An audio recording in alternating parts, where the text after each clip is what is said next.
When you first start your NDT journey, most of your theory training happens up front. But by the time you log all your on-the-job training hours and you're finally eligible to take the exam, that classroom knowledge isn't always fresh anymore. That's where the Liquid Penetrant Test Prep app comes in. With this app, you can keep your theory sharp while you build hands-on experience. It features 2 learning modes. Study mode gives you instant feedback and clear explanations for every question, helping you understand why each answer is correct. Test mode recreates the pressure of the real exam so you can strengthen your focus, speed, and confidence. Study anywhere, on breaks, in the field, or at home. The app tracks your performance automatically, showing you exactly where to focus next, so every minute of study moves you forward. Download the Liquid Penetrant Test Prep app today on the Apple App Store and take the next step toward a safer, stronger career in non-destructive testing. Welcome back to the Deep Dive. Today, we are strapping in for a high-speed journey across some of the most critical and varied corners of global industry. And they're all unified by a single foundational technology. Liquid penetrant testing. It's often viewed as, the simplest form of non-destructive testing, or NDT. Right. But its actual range of applications, from, the microscopic inspection of a precision tool bit to the colossal scale of a ship's hull. Yeah.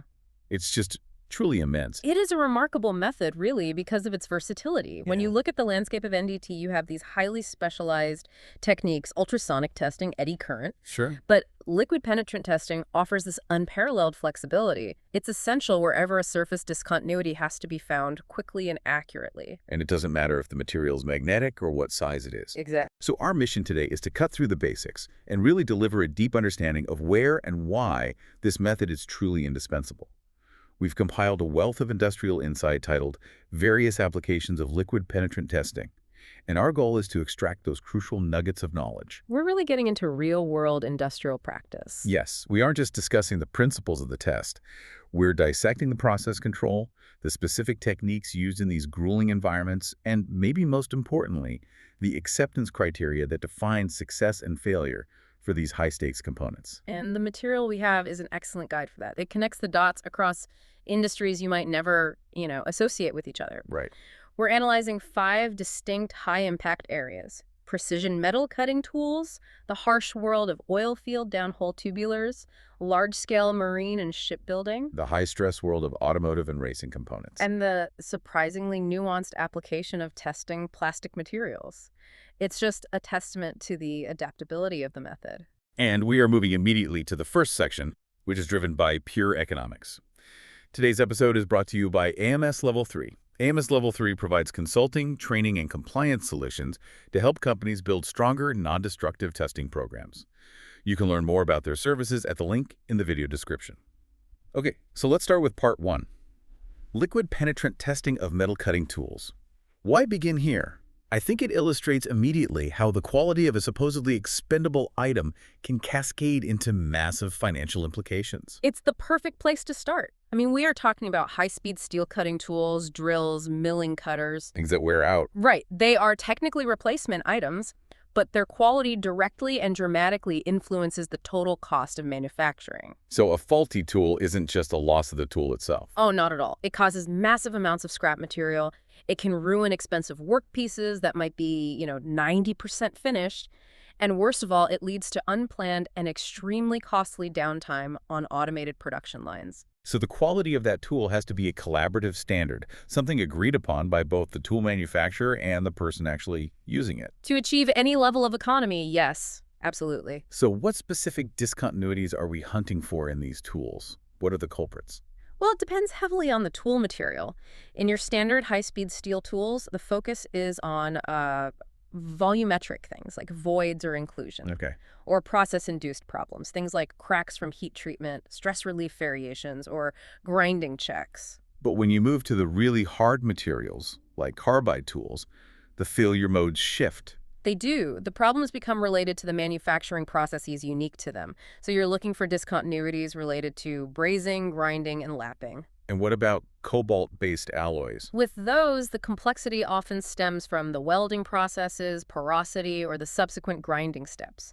Each material has its own fingerprint of potential flaws. Okay, so many of these high-speed steel tools are ferromagnetic, which means magnetic particle testing is a viable option. Mm.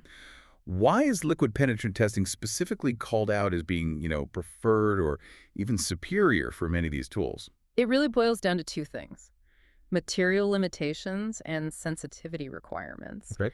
Magnetic particle testing is excellent, but it's completely unusable on non-magnetic materials. So fluorescent liquid penetrant testing is explicitly recommended for things like carbide tools and those hard cobalt-based alloy tools. For those, it's often the only option for surface NDT. It is the only viable option available. And what's more, liquid penetrant testing allows for a detailed inspection of the entire tool surface, and you can adjust its sensitivity to target incredibly tight, minute discontinuities. And this seems especially critical for those carbide-tipped tools, where the tip itself has to be flawless, but the braze joint holding it in place is an equally, if not more, critical failure point. That's where the technique just shines. It lets you inspect the integrity of the braze bond itself. And crucially, the source material notes a huge advantage for smaller operations. Shop personnel with the right instruction can easily be trained to use liquid penetrant testing to detect their own internal problems. So they can find issues in their own heat treating, brazing, grinding processes. Exactly. It gives them immediate in-house feedback for correction, which is so much faster and cheaper than waiting for an external NDT lab, or, even worse, waiting for a tool to fail in service. So let's talk about the physical setup. We're looking at standard, general-purpose stationary equipment, dip stations, wash stations, dryers, that sort of thing. Pretty straightforward. But we need to move past the simple sequence and understand the process variables. Specifically, penetration time. Why is that one so critical in tool inspection? Because you're not inspecting a large casting for gross porosity here. Right. Here, you are hunting for discontinuities with extremely tight tolerances, sometimes measured in microns. Think of a tight heat treat crack or a minute grinding check. And the penetration time, or dwell time, has to be just right. It has to be optimized based on the tool material and the tightness of the specific discontinuity you're looking for. If that dwell time is too short, the penetrant just can't wick fully into a tiny crack. And the indication is missed entirely. Completely missed. Gone. Okay, let's unpack the interpretation phase, because this is where the technician really earns their pay. The brilliance of the fluorescent indication is a clue, right? It varies based on the discontinuity's depth, width, and the system you're using. Yes, and the interpretation of indications related to braze bond porosity is a classic case study. How so? Porosity in the braze shows up as these brilliant fluorescent specks along the bond line. What's crucial here is observing that indication over time. So you don't just look at it once. You watch it. If that porosity has significant depth, or if it extends into a subsurface region, the indication will literally grow in size and brilliance. Because the developer is continuously pulling more penetrant out of the flaw. Exactly. A speck that rapidly bleeds out indicates a potentially more serious, deeper flaw. And this leads to a moment of significant engineering judgment. When you find questionable porosity in a braze bond, especially if shims or a sandwich braze configuration are used, you can't just apply a blanket rejection standard. You can't. That's where the analysis becomes highly contextual. You have to evaluate the acceptability based entirely on the tool's position and its intended service conditions. For instance, Well, in some applications, a braze material might provide desirable properties, like good thermal conductivity or a cushioning effect to absorb impact forces. you have to weigh those benefits against the need for rigidity. You have to weigh those desirable characteristics against the required rigidity and support necessary for that cutting tip during high-load machining. It's a complex trade-off that requires a lot of technical maturity to judge correctly. This context-dependent decision-making. Yeah. It leads us to an absolutely fundamental point reinforced by the source material regarding the technician's authority. Can you elaborate on the power that the certification level grants? This is the bedrock of NDT practice. It's so important. When a technician finds an indication, if they have the correct certification level, typically level 2 or level 3, they possess the formal authority to interpret the results. And to determine if that discontinuity is a rejectable defect. Based on the specific acceptance criteria for that tool, yes. They do not need a senior technician or an engineer standing over their shoulder to make that final determination. So the certification itself is the delegation of that authority. It's the legal and procedural delegation of that decision-making authority. It's a huge responsibility. That distinction is critical. They're not just finding flaws. They're the final go-no-go quality gate. Exactly. And to help them make that judgment, they have to be able to accurately distinguish between a true crack and a non-relevant surface anomaly. Like a scratch. Like a scratch. Hmm? Conventional water-washable liquid penetrant testing systems are actually formulated to remove penetrant from wide, shallow things, like a simple mechanical scratch or tool mark. But they're designed to stay in the tight cracks. Conversely, yes, they're designed to retain penetrant within the narrow and deep discontinuities that are characteristic of cracks. So if a properly processed tool still shows indications, especially those caused by combined brazing strain and improper grinding, they are almost certainly relevant cracks. Looking beyond the individual tool, the real economic benefit comes from quality control and improving service life. How should manufacturers use this data? They have to embrace the data feedback loop. It's not enough to just pass or fail apart. What does that look like? They should keep meticulous records and plot the percentage of anomalous tools they find, maybe day to day or lot to lot. This systematic approach is vital for detecting trends that signal an imminent manufacturing problem. So a sudden jump in the anomaly rate is a huge red flag. It's a signal that corrective action is required in the heat treating or grinding process immediately, which prevents a huge run of expensive scrap parts. And the end user benefits too by recording their own data. Absolutely. Shop records detailing the length of service between grindings or the ultimate tool life are invaluable. This data helps the user select the optimal tools for specific jobs and helps them refine their own internal grinding procedures to maximize tool economy. The example of the milling cutter in the source really highlights the severity of tool failure. If a single carbide tip shatters mid-operation, the cost is much more than that one tip. A standard milling cutter might have anywhere from 8 to, 2 dozen cutting blades. Right. If one shatters, it can ruin the entire cutter, which is often a large, complex, expensive assembly, and at the same time ruin the workpiece. Which could be even more expensive. Much more. And the source emphasizes that the most frequent cause of failure in these situations is tiny, hair-like cracks formed during the intense thermal and mechanical stress of heat treating, brazing, and grinding. This sounds like it necessitates a really rigorous multi-stage inspection process for these carbide-tipped cutters. The source mentions using post-emulsification fluorescent liquid penetrant testing. It's an excellent example of process control optimization. The process involves 2 major testing phases. Okay, what's the first one? First, an initial test is done immediately after brazing to find any cracks induced by thermal stress. The blades are inspected under ultraviolet radiation, where even the tiniest cracks show up as these thin, brightly glowing lines. And if you find one? Well, if a cracked blade is still economical to save, it might be reinserted or repaired and then retested. But the second stage is just as important. Which is? A final inspection after finished grinding.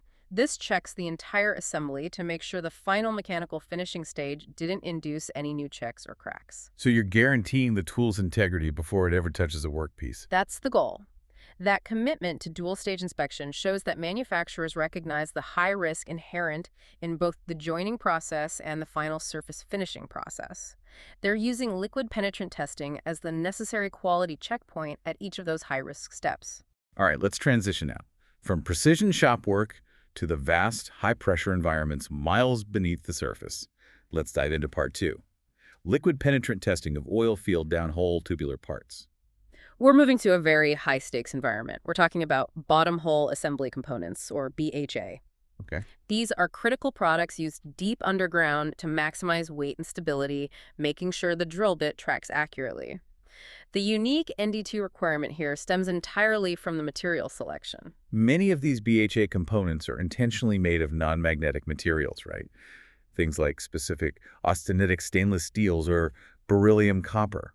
Why is that? It's all about navigation. In directional drilling, a magnetic field would completely interfere with the survey instruments they use to determine the exact trajectory and location of the wellbore. So since these tubulars are non-magnetic, magnetic particle testing is completely useless. Useless. Which makes liquid penetrant testing the standard NDT method for detecting surface discontinuities on these vital components. And the failure modes down there sound relentless. It's a combination of stress from rotation, bending, and the harsh subsurface chemistry. You see 2 main types of failure. First, you have fatigue cracks. They almost always originate in the thread roots. Why there? The thread root is the geometrical weak point. It's where all the cyclic stress from the rotation and bending concentrates. And second failure type? Stress corrosion cracking. This is caused by the combination of sustained mechanical stress and the corrosive environment, and it often starts from the bore itself. These cracks can manifest longitudinally or transversely. Cleaning these components, especially in a dusty or muddy field environment, sounds like a nightmare. What's the preferred method? Cleaning is arguably the most critical step, and steam cleaning is the method of choice. Because of the heat.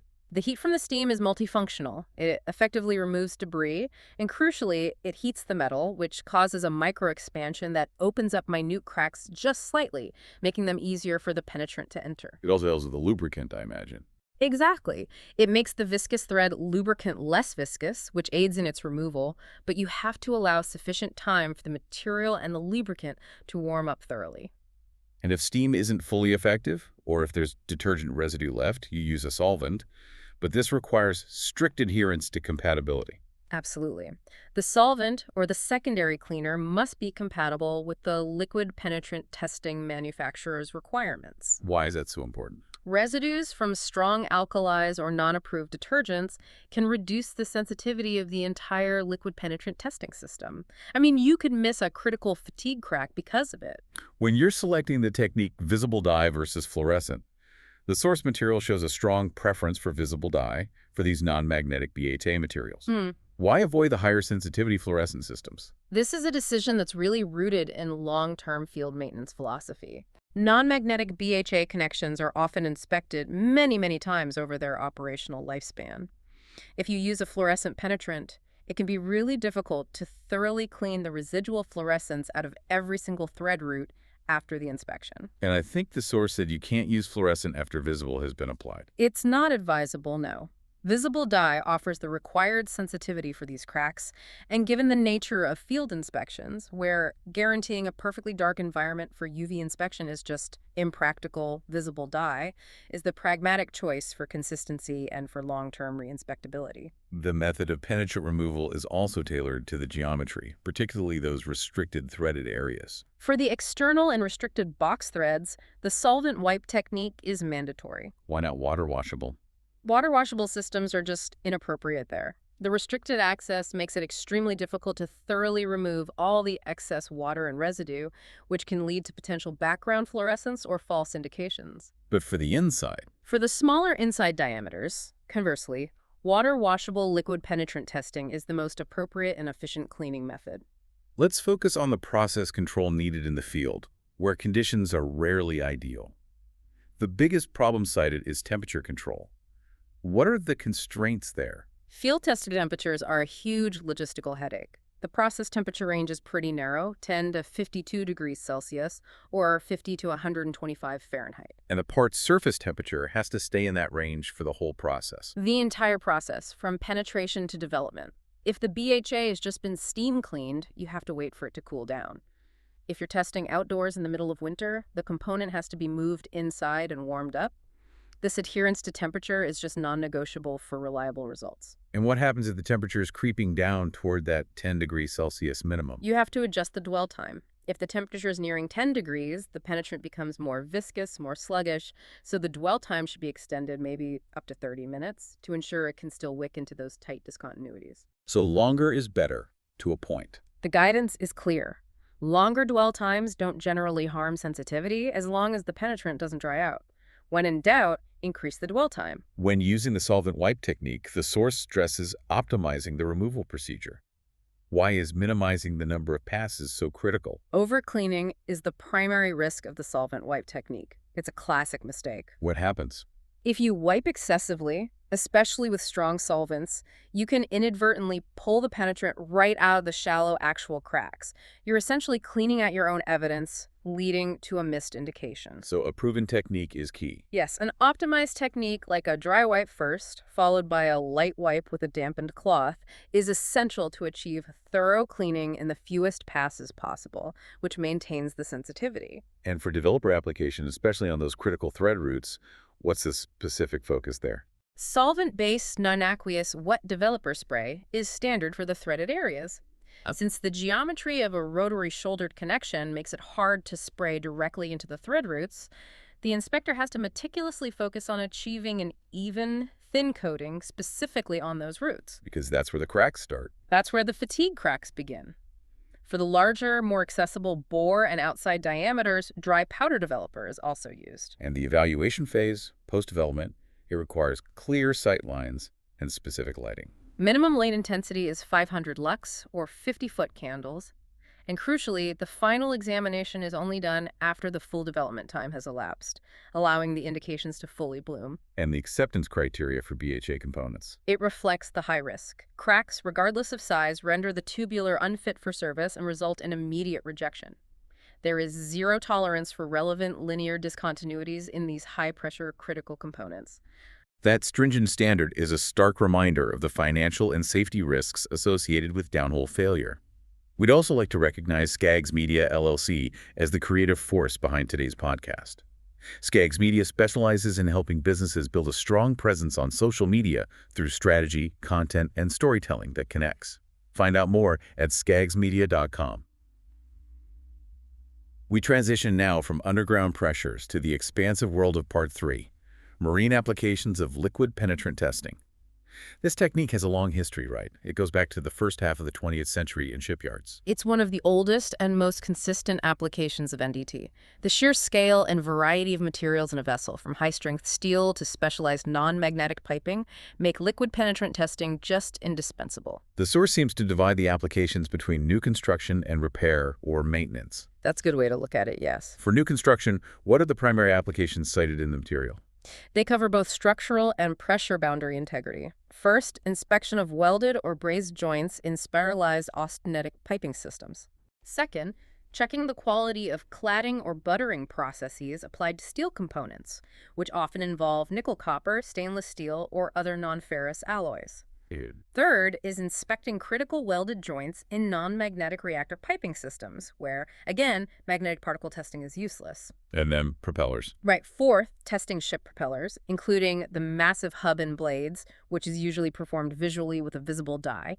And fifth, checking joints and nozzles in stainless steel pressure vessels and steam accumulator tanks. So basically anywhere there's a non-ferrous weld or where you have high-integrity pressure boundaries, liquid penetrant testing is the default surface inspection tool. Precisely. And in repair, overhaul, and maintenance, its use is even more widespread.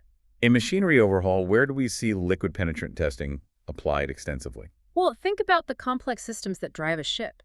Turbines, reduction gears, pumps, all of the related machinery components. Right. Every single critical mechanical element that undergoes cyclic stress during operation needs to be inspected during an overhaul to detect fatigue cracks before they propagate to catastrophic failure. And specialized ships have their own needs. They do.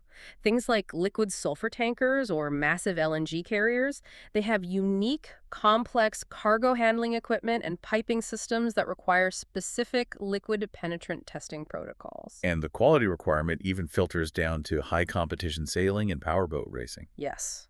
For high-stakes competitive craft, titanium or stainless steel fittings in the rigging and control systems must be routinely checked using liquid penetrant testing. A failure in a control system during a high-speed race can be disastrous and cost millions. This is maximum performance demanding maximum assurance. When we look at the components inspected in repair yards, visible dye seems to dominate. Is that purely for logistical reasons? Primarily, yes. While fluorescent systems offer higher sensitivity, the logistics of repair yards are just challenging. So visible dye is used heavily on things like components like bronze and stainless steel propeller blades and hubs. It's also ideal for inspecting as-cast surfaces like valve bodies, where the surface is simply too rough to effectively use dry powder magnetic particle testing. You mentioned highly polished surfaces like tailshaft tapers. Why is visible dye preferred there? Because of the environment. Imagine inspecting a highly polished tailshaft taper inside a confined shaft alley. It is so much more convenient and often safer to use visible dye than trying to drag in magnetic particle equipment. Which needs significant electrical power and is bulky. Right. Getting that into restricted access areas is a pain. Logistical ease often trumps the minor sensitivity gain of fluorescence when practical compliance is the goal. The source also details a unique adaptation for checking through wall integrity. Yes, checking for through-wall cracks in bulkhead welds is a perfect example of adaptability. You just apply penetrant on one side of the weld and developer on the other. If the penetrant bleeds through, you have a through-wall discontinuity. Simple and effective. And the reason fluorescent liquid penetrant testing is seldom used in shipyards is straightforward, but it's profound in its practicality. It's simply the difficulty of isolation. Ship components are massive. It is incredibly difficult to isolate these large test parts in a fully darkened area, especially once they are partially installed or integrated into the ship's structure. Visible dye removes that need entirely. It does. It just makes the whole process feasible in a working shipyard environment. The regulatory environment here is a huge topic.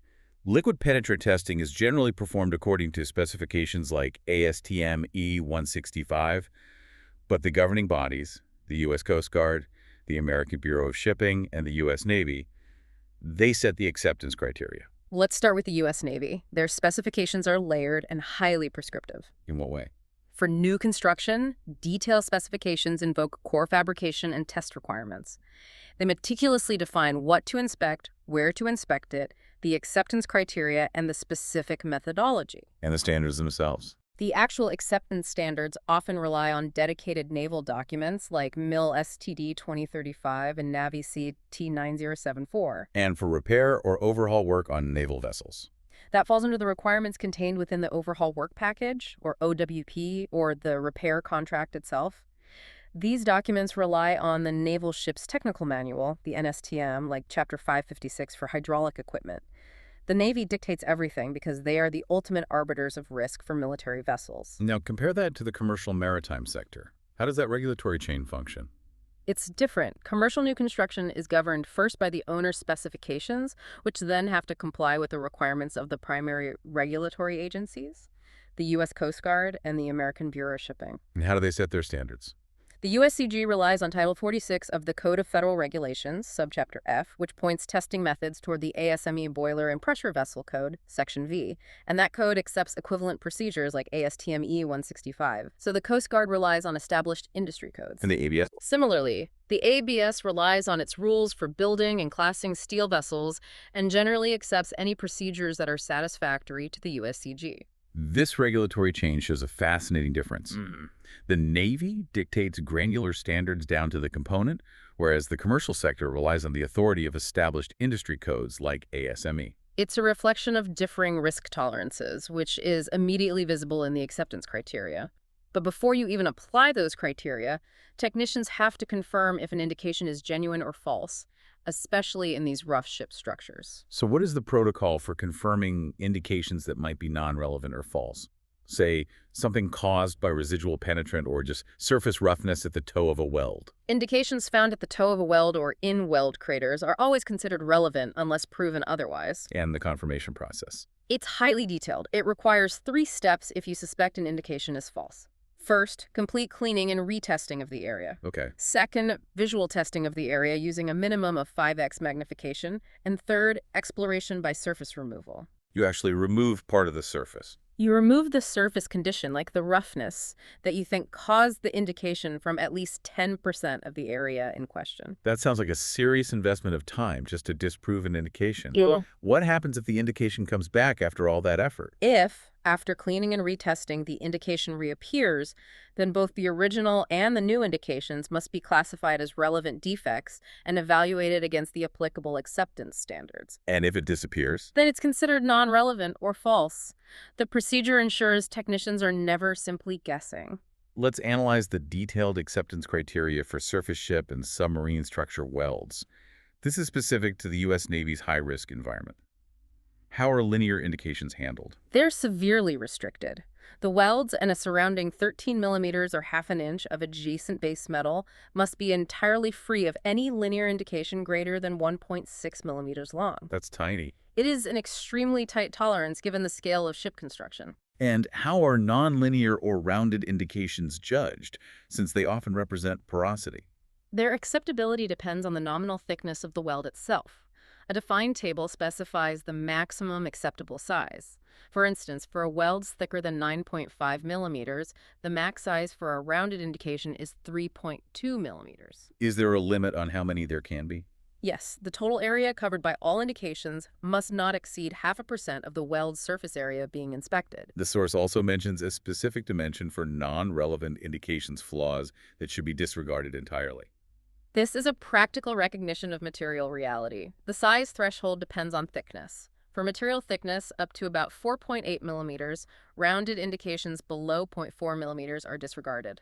For thicker materials, that tolerance doubles, and rounded indications below 0.8 millimeters are disregarded. It accounts for minor surface imperfections. Exactly. Things that have no structural significance in thicker components. And finally, linearly aligned indications. Why are those often treated as severely as a single linear crack? Linearly aligned indications, so multiple rounded indications separated by only a small distance, are a cause for rejection if one or more of them is 1.6 millimeters or greater. Why? Because that configuration often suggests a continuous underlying issue, like a string of porosity or microshrinkage, which, when it's subjected to stress, can act exactly like a single larger linear defect. The cumulative weakness is key. The detail in these specifications just underscores the massive gap between basic liquid penetrant testing theory and the complex reality of applying standards in a high-liability industry like naval shipbuilding. Let's shift gears now to a world where speed, stress, and lightweight materials dictate everything. Part 4. Liquid Penetrant Testing of Automotive Parts. This application spans the entire life cycle of a component, from initial design development all the way to maintenance on high-performance racing components. So in manufacturing and development, liquid penetrant testing is often deployed when magnetic particle testing is impractical. Exactly. When you have inaccessible areas, or, more commonly, when the component is made of a non-ferrous aluminum.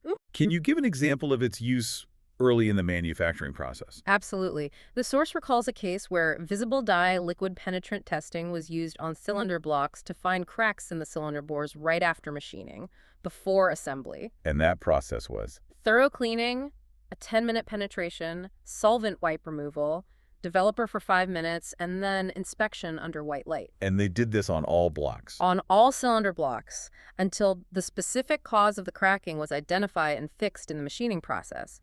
It served as a vital, temporary quality stopgap. And for experimental components, which are often aluminum alloys, liquid penetrant testing is the standard. For prototype aluminum alloy parts like transmission cases, wheels, rocker arms, supports, visible dye is frequently used. But when engineers need maximum sensitivity on experimental aluminum engine components, pistons, connecting rods, manifolds, they rely on water-washable fluorescent liquid penetrant testing. To ensure the highest level of surface integrity detection. That's right. Okay, here's where it gets really interesting.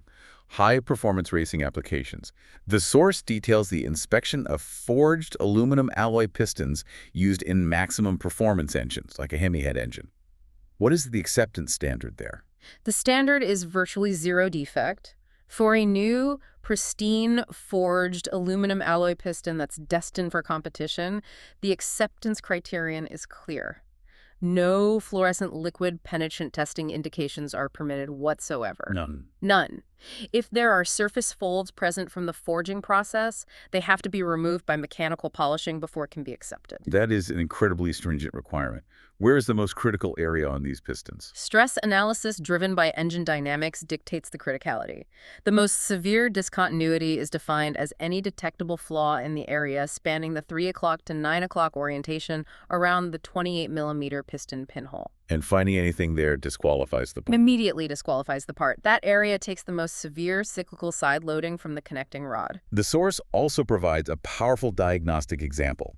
A used piston inspected after extreme engine stress. Seeing failure modes in used parts provides priceless feedback for designers.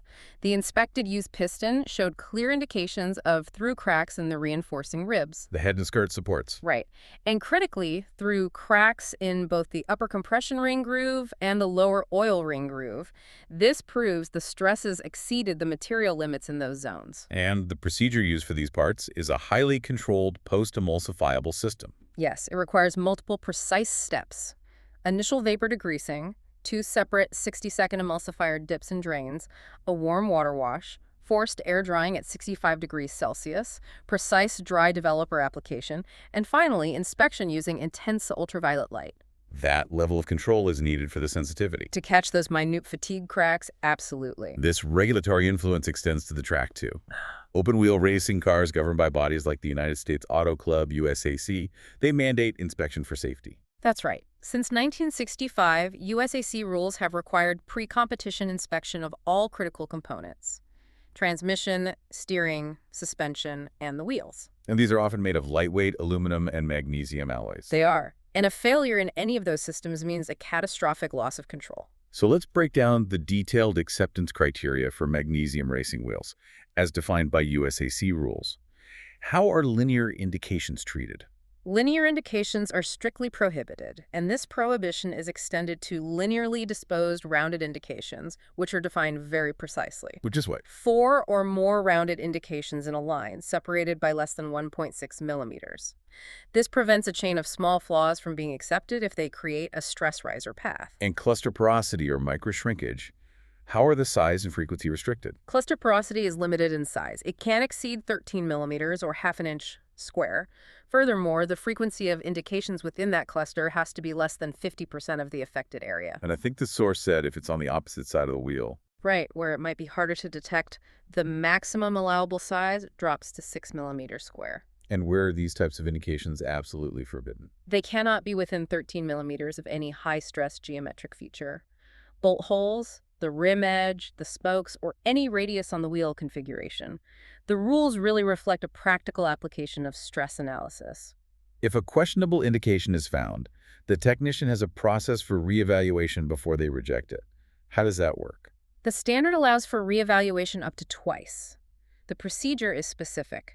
Use solvent, wipe the indication, dry the area, and then redevelop using the original development time. And if the indication doesn't come back? If it fails to reappear, it's classified as false. This prevents unnecessary rejection based on surface contamination or some minor residue. What if the indication is persistent but might be attributed to a surface condition, like slight roughness? The standard allows for mechanical removal. The discontinuity can be sanded or ground out, provided the minimum wall thickness of the component is maintained. And then you have to reinspect. It has to be followed by thorough cleaning, etching if it's required and permitted, and then reinspection using a process that is equally or more sensitive than the original one. You have to ensure the removal didn't just mask a deeper problem. Finally, a hugely practical application and service: fluorescent leak testing.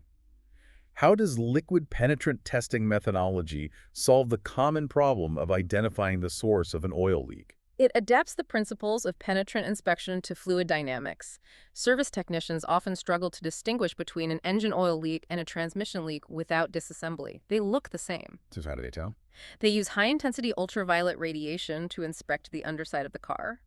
Engine oil naturally appears brown under UV light, and transmission oil appears purple. It gives them immediate differentiation. And they can enhance this using additives. Precisely. Fluorescent additives can be introduced directly into the crankcase oil or the transmission oil. When the oil leaks out, the additive leaves a bright fluorescent indication that pinpoints the exact exit location under UV light. It's an incredible time saver for diagnostics. They use it for rebuilt transmissions too. They do.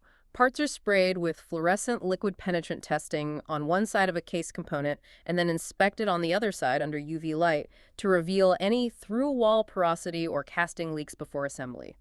The range of application in the automotive sector alone is stunning. From a pristine million-dollar racing piston to a technician troubleshooting a minor leak in a service bay. And now we move to our final and perhaps most technically fascinating application, Part 5. Liquid penetrant testing of plastic materials. When most people think of NDT, they exclude plastics.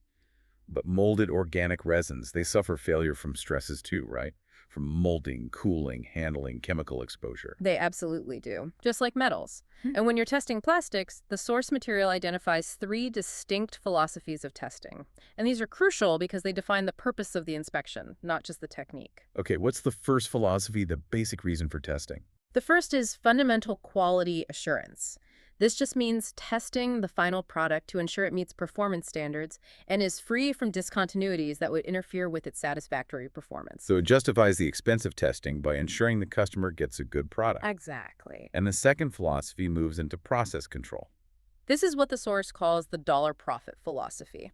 It focuses on applying tests earlier in the processing chain to locate and remove anomalous scrap material before costly additional labor or finishing work is performed. So by catching flaws early, You save money. Dramatically. Production personnel spend their valuable time only on components that are destined for acceptance, which reduces overall scrap cost and increases dollar profit. And the third philosophy leverages the data gathered in the first two to create systematic, long-term improvement. This is the most powerful use of NDT. By tabulating and analyzing the nature, location, and time of occurrence of discontinuities, that data feedback loop we talked about earlier, manufacturers can refine raw material selection, correct tool designs, and modify their processing cycles. So you're turning liquid penetrant testing from just a rejection tool into a long-term quality management tool. That's the ultimate goal. You're permanently reducing the incidence of discontinuities, lowering production costs, and extending service life. The types of liquid penetrant testing used on plastics are familiar: water washable, post-emulsifiable, and water-based. But chemical compatibility must be a huge concern. It is the single biggest caveat when testing plastics. Extreme care has to be exercised to ensure that the liquids used in the system, the penetrant, remover, or emulsifier, do not chemically attack the specific plastic material. Because many common penetrants have solvents in them. Solvents that can cause stress cracking or material degradation in certain polymers. If standard liquids are incompatible, you have to use specialized inert formulations to avoid damaging the part during the inspection itself. Let's look at some specific plastic applications. Where is fluorescent water washable liquid penetrant testing used? It's used frequently on molded phenolic resin parts, like distributor caps or switch housings, looking for minute molding cracks that might affect structural integrity. And a highly critical application. Plastic switch housings for high-altitude aircraft and missiles. These often contain sensitive, pure silver and gold switching components. Because moisture ingress at altitude is disastrous, liquid penetrant testing is used to ensure absolute structural integrity and to prevent any potential path for moisture infiltration. The application on glass-bonded mica and thermoplastics used for electrical insulators perfectly illustrates that second philosophy, the process control one. This example demonstrates a staggering economic improvement. These materials require extremely precise molding, as small variations in temperature or pressure during the cycle cause cracking. Right. Historically, these parts were molded and then put through an essential 8-hour annealing process to stabilize them. Only after the annealing could the first quality check be performed. So you could be wasting 8 hours of energy, labor, and machine time on parts that were already flawed and destined for the scrap heap before the process even started. Precisely. By introducing fluorescent liquid penetrant testing immediately after molding before the annealing step, they could instantly determine if the parts were good. And if they weren't? If they found a spike in cracked parts, they could immediately modify the molding cycle, adjusting temperature, pressure, or cooling time until the desired results were obtained. It eliminated the wasted 8 hours of annealing time on scrap parts, drastically improving the percentage of good products and fundamentally optimizing the manufacturing cycle. That is the power of NDT data, shifting from post-mortem rejection to immediate preventative process control. And visible dye also plays a role in plastics. For example, testing tetrafluoroethylene resin sheets for surface porosity characteristics, or checking for a lack of bond between inserts or reinforcements in molded plastics. Like checking the edges of thick canvas phenolic resin sheets. Exactly, to ensure the insert is correctly bonded to the surrounding resin. So, in summary, we have covered the astonishing breadth of liquid penetrant testing.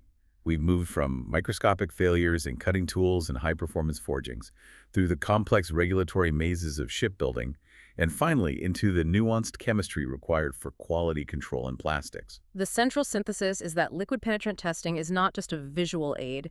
It is an incredibly versatile, adaptable technique for detecting surface discontinuities on virtually any non-magnetic material, whether it's metal or plastic. And crucially, its power extends far beyond simple rejection. The power of liquid penetrant testing lies in its ability to serve as a high-integrity feedback mechanism. It provides the insight necessary to understand why flaws are occurring, which allows manufacturers, whether they produce highly stressed oil-filled tubulars or precision-molded insulators, to systematically improve their processes, reduce scrap, and extend service life, directly affecting the bottom line. Absolutely. When it's integrated correctly, the data provided by liquid penetrant testing is a fundamental element of sophisticated quality management. To leave you with a final thought for the learner, let's revisit the profound regulatory differences we observed in the marine section. Okay. Consider the ultra-strict acceptance criteria the U.S. Navy mandates for submarine structure, welds requiring freedom from linear indications greater than 1.6 millimeters. Versus the commercial maritime sector, which relies more heavily on broader code-driven requirements like ASME Section V. Exactly. How do those differing tolerance levels for minute indications reflect fundamentally different institutional tolerances for risk, different operational environments, and ultimately different philosophies for long-term maintenance and potential catastrophic failure?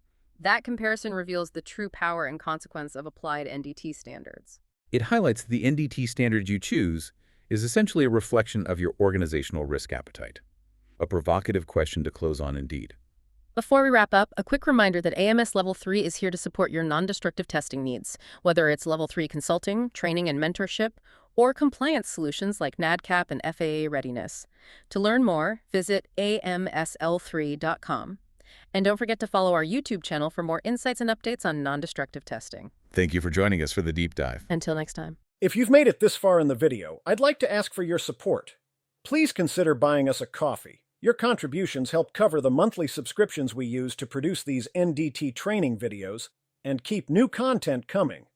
A one-time donation is truly appreciated. We also offer 3 levels of continued support. Level 1, $1 per month. Level 2, $2 per month. And Level 3, $3 per month. Just scan the QR code on the screen to join and help us continue delivering updated NDT resources right here on YouTube. At AMS Level 3, our mission is to strengthen technicians and companies through consulting, training, and compliance solutions. Subscribe to our channel for more mentoring insights, share this video with your team, and give it a like to help spread the word. Visit us at amsl3.com to learn more about our services and resources designed for NDT professionals at every level. And a special thank you to Skaggs Media, the creative force behind these videos. Learn more at skaggsmedia.com. Remember, your role as an NDT technician protects lives, families, and missions. That's why continuous learning matters, and why excellence in NDT starts with you.